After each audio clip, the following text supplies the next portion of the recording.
আসসালামু আলাইকুম। আজকে একটি ম্যাথ সলিউশন করে দেখাবো, সেটা হচ্ছে ডেপ্রিসিয়েশন এক্সপেন্স কিভাবে ক্যালকুলেট করে। তো এই ডেপ্রিসিয়েশন এক্সপেন্স আমরা জানি বিভিন্ন মেথডে ক্যালকুলেট করা যায়। আজ হচ্ছে স্ট্রেট লাইন মেথডে কিভাবে ডেপ্রিসিয়েশন এক্সপেন্স ক্যালকুলেট করা যায় সেটাই দেখব। এই ম্যাথটি কিমেল কাইসুর লেখা প্রিন্সিপাল অফ অ্যাকাউন্টিংয়ের যে বইটা আছে সেই বইয়ের 9 এডিশনের chapter 10 plant asset, natural resources and intangible asset, এই চ্যাপ্টারটা থেকে করাবো।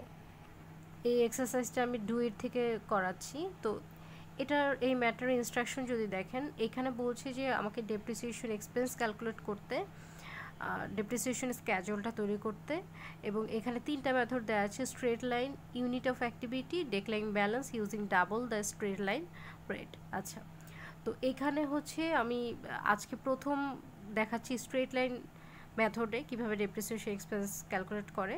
নেক্সট ভিডিওগুলোতে আমি বাকি যে মেথডগুলো আছে সেগুলো দিয়ে ম্যাথ করিয়ে দেব। ম্যাক্সিমাম কোম্পানিগুলো স্ট্রেট লাইন মেথড ফলো করে, তবে এটা হচ্ছে নির্ভর করে কোম্পানির উপরে যে তারা তাদের সুবিধা অনুযায়ী কোন মেথড ইউজ করবে। তাই আমাদের আসলে সব ধরনের মেথডই জানতে হবে, যে বিভিন্ন ধরনের মেথডে ডেপ্রিসিয়েশন এক্সপেন্সটা ডিফার করে, কোনোটাতে বেশি হয় কোনোটাতে কম হয়। তো আমাদের আসলে সব ধরনের মেথডটাই শিখতে হবে। প্রথমে দেখাচ্ছি যে স্ট্রেট লাইন মেথড অনুযায়ী ডেপ্রিসিয়েশন এক্সপেন্সটার সূত্রটা হচ্ছে একটা অ্যাসেটের যে কস্ট থাকবে সেখান থেকে স্যালভেজ ভ্যালুটা বাদ দিতে হবে। অর্থাৎ একটা অ্যাসেটের যে এস্টিমেটেড টাইমটা আছে সেই এস্টিমেটেড টাইমের পরও যদি অ্যাসেটটার কোনো ভ্যালু থাকে সেটাকে আমরা স্যালভেজ ভ্যালু বলছি। তো সেই কস্ট থেকে স্যালভেজ ভ্যালু বাদ দেওয়ার পরে যে অ্যামাউন্টটা থাকবে সেটাকে আমরা ইউজফুল লাইফ দিয়ে ভাগ করে দেব। তাহলেই হচ্ছে আমরা স্ট্রেট লাইন মেথড অনুযায়ী আমরা ডেপ্রিসিয়েশন এক্সপেন্সটা ক্যালকুলেট করতে পারবো। তো এই ম্যাথটাতে দেখেন ওরা অনেক ইনফরমেশন দিয়েছে। আসলে যেহেতু তিনটা মেথড এখানে, তাই এখানে ইনফরমেশন একটু বেশি। তো স্ট্রেট লাইন মেথড করার জন্য আমার আসলে এত ইনফরমেশন দরকার নেই। আমাকে এখানে বলতেছে যে এই কোম্পানিটা একটা হচ্ছে মেশিন পারচেস করেছিল যেটার দাম হচ্ছে 18,000 টাকা ছিল, অর্থাৎ পারচেস প্রাইস। আচ্ছা, তারপরে হচ্ছে এটার স্যালভেজ ভ্যালু হচ্ছে এন্ড অফ দ্য ইয়ার, অর্থাৎ এটা 4 বছরের আসলে এস্টিমেট করেছিল। মানে এই মেশিনটার ইউজফুল লাইফ তারা এস্টিমেট করেছিল হচ্ছে 4 ইয়ার। আচ্ছা, তারপরে যখন 4 বছর প্রায় শেষের দিকে আসলো তখন দেখা গেল যে এই অ্যাসেটটার স্যালভেজ ভ্যালু হচ্ছে 2,000 টাকা।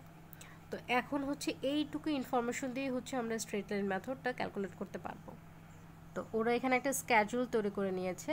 এখানে আসলে আমরা যে এই যে অ্যানুয়াল ডেপ্রিসিয়েশন এক্সপেন্সটা বের করেছি এটা হচ্ছে আমরা ইনকাম স্টেটমেন্টে দেখাই।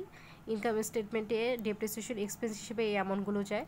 আর এই যে বুক ভ্যালুটা দেখতে পাচ্ছেন, বুক ভ্যালু বলতে হচ্ছে একটা অ্যাসেটের যে দাম সেখান থেকে ডেপ্রিসিয়েশন বাদ দেওয়ার পরে যেই ভ্যালুটা থাকে সেটাকে বলা হয় বুক ভ্যালু। এই অ্যামাউন্টটা আমরা দেখাই হচ্ছে ব্যালেন্স শিটে। আচ্ছা, তো এটা কিভাবে ক্যালকুলেট করেছি সেটাকে দেখি। এই অ্যাসেটটা ছিল আমাদের 4 বছরে, তো ওরা এখানে হচ্ছে 4টা ইয়ার দেখিয়েছে, যে 2010, 11, 12, 13।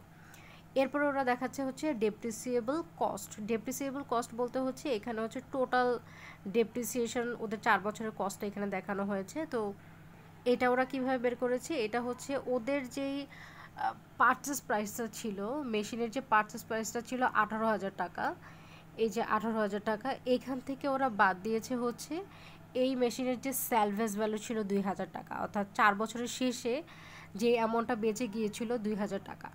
তো এই পারচেস প্রাইস থেকে স্যালভেজ ভ্যালু বাদ দেওয়ার পরে যে অ্যামাউন্টটা আছে এটাকে বলা হয় ডেপ্রিসিয়েবল কস্ট। অর্থাৎ টোটাল 4 বছরের যে ডেপ্রিসিয়েশন করলে যে কস্টটা হয় সেটাই হচ্ছে ডেপ্রিসিয়েবল কস্ট, যেটা আমরা পারচেস প্রাইস থেকে আমরা বাদ দিচ্ছি হচ্ছে স্যালভেজ ভ্যালু। আচ্ছা, তো তারপরে হচ্ছে আমাদের যেটা ডেপ্রিসিয়েশন এক্সপেন্স, মানে আমরা যেটা আসলে বের করতে চাচ্ছিলাম যে স্ট্রেট লাইন মেথডে কীভাবে ডেপ্রিসিয়েশন এক্সপেন্স ক্যালকুলেট করে। তো এই যে এইটাই হচ্ছে সেই অ্যামাউন্ট। এটা আমরা কীভাবে তখন সূত্র দেখলাম যে পারচেস প্রাইস থেকে আমরা স্যালভেজ ভ্যালু বাদ দেব, তারপরে হচ্ছে যে আমাদের অ্যানুয়াল, মানে একটা অ্যাসেট আমি যত বছর ইউজ করতে পারবো যেটাকে আমরা বলছি ইউজফুল লাইফ, তো সেই ইউজফুল লাইফ দিয়ে আমরা ভাগ করে দেব। তো এখানে আমাদের পারচেস প্রাইস ছিল হচ্ছে 18,000 টাকা, সেখান থেকে আমি বাদ দিচ্ছি হচ্ছে 2,000 টাকা আমাদের স্যালভেজ ভ্যালু, বাকি থাকে হচ্ছে আমার 16,000। সেই 16,000কে আমাদের এখানে ইয়ার কয়টা, ইউজফুল ইয়ার হচ্ছে আমাদের 4টা, তার মানে আমি 16,000কে 4 দিয়ে ভাগ করলে কিন্তু বের হয়ে যাবে 4,000 টাকা। তো এই 4,000 টাকা কিন্তু আমার প্রত্যেক বছরই আমার 4,000 টাকা হচ্ছে আমার depreciation expense straight line method অনুযায়ী। তো আবারও বলছি এটা কীভাবে ক্যালকুলেট করেছি। পারচেস প্রাইস 18,000 থেকে আমি স্যালভেজ ভ্যালু 2,000 টাকা বাদ দিয়েছি 16,000 টাকা, সেটাকে আমার ইউজফুল লাইফ 4 দিয়ে আমি ভাগ করার পরে আমার 4,000 টাকা আসছে। এই প্রত্যেক বছর স্ট্রেট লাইন মেথড অনুযায়ী আমার ডেপ্রিসিয়েশন এক্সপেন্স হচ্ছে 4,000 টাকা। আচ্ছা, এরপরে যেটা দেখতে পাচ্ছেন যে অ্যাকুমুলেটেড ডেপ্রিসিয়েশন, এটা কীভাবে আসছে, এইটা হচ্ছে যে যেমন প্রথম বছরে আমার ডেপ্রিসিয়েশন এক্সপেন্স ছিল 4,000 টাকা, দ্বিতীয় বছর আমার ডেপ্রিসিয়েশন হয়েছে 4,000 টাকা, তাহলে টোটাল হচ্ছে আমার 8,000 টাকা। এটাই হচ্ছে অ্যাকুমুলেটেড ডেপ্রিসিয়েশন, মানে টোটাল এই অবধি আমার কতটুকু ডেপ্রিসিয়েশন এক্সপেন্স বাবদ হয়েছে।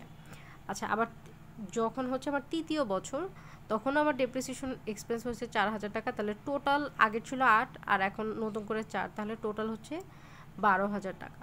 এরপরে ইয়ার 4-এ আমার আবারও ডেপ্রিসিয়েশন এক্সপেন্স 4,000 টাকা, তো আগে ছিল 12,000 টাকা, এখনকার 4,000 টাকা মিলে হচ্ছে টোটাল 16,000 টাকা।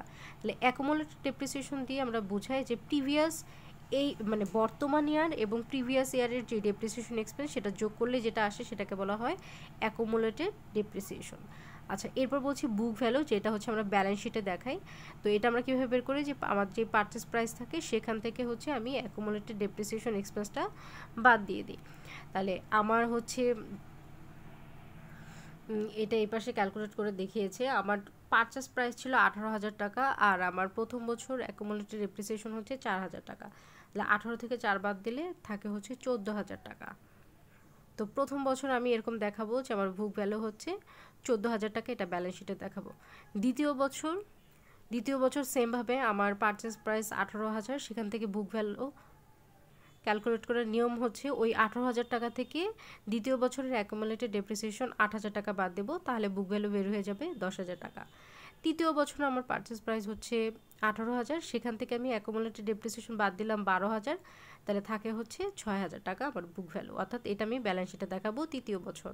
চতুর্থ বছর আমি ব্যালেন্স শিটে দেখাবো আমার পারচেস প্রাইস 18,000 আর অ্যাকুমুলেটেড ডেপ্রিসিয়েশন হচ্ছে 16,000, তাহলে বাকি যে 2,000 টাকা থাকে এটা হচ্ছে আমি আমার ব্যালেন্স শিটে দেখাবো। তো এই মূলত কাজ। তারপরে এখানে একটা রেট বের করেছে, ডেপ্রিসিয়েশন রেট। এটা বের করার নিয়মটা হচ্ছে এই যে প্রতি বছর 4,000 টাকা ডেপ্রিসিয়েশন এক্সপেন্স আর আমার ডেপ্রিসিয়েবল কস্ট হচ্ছে 16,000, এই 4,000কে 16,000 দিয়ে ভাগ করার পরে 100 দিয়ে গুণ করলেই আমার এই 25% চলে আসবে। তো নেক্সট ভিডিওতে আমি বাকি যে মেথডগুলো আছে সেগুলো দেখাবো। আশা করছি আমার আজকের ভিডিওটি আপনাদের ভালো লেগেছে। যদি আজকের ভিডিওটি আপনাদের ভালো লেগে থাকে তবে ভিডিওটি লাইক করুন, কমেন্ট করুন এবং বন্ধুদের সাথে বেশি বেশি করে শেয়ার করুন। যারা আমার চ্যানেলটি এখনও সাবস্ক্রাইব করেনি তারা আমার চ্যানেলটি সাবস্ক্রাইব করে ফেলুন, আর যারা আমার চ্যানেলটি অলরেডি সাবস্ক্রাইব করেছেন তাদের সবাইকে জানাচ্ছি অসংখ্য ধন্যবাদ। যারা আমার আগের ভিডিওগুলো মিস করেছেন তারা নিচের ডেসক্রিপশন বক্সে যান, সেখানে আগের ভিডিওগুলো পেয়ে যাবেন। এছাড়াও অ্যাকাউন্টিংয়ের বেসিক ম্যাথগুলো নিয়ে কিন্তু আমি একটা প্লেলিস্ট তৈরি করেছি, তো ওই প্লেলিস্টে গেলে কিন্তু এই বেসিক অ্যাকাউন্টিংয়ের সমস্ত ম্যাথ টিউটোরিয়াল আপনারা পেয়ে যাবেন। Thanks for watching.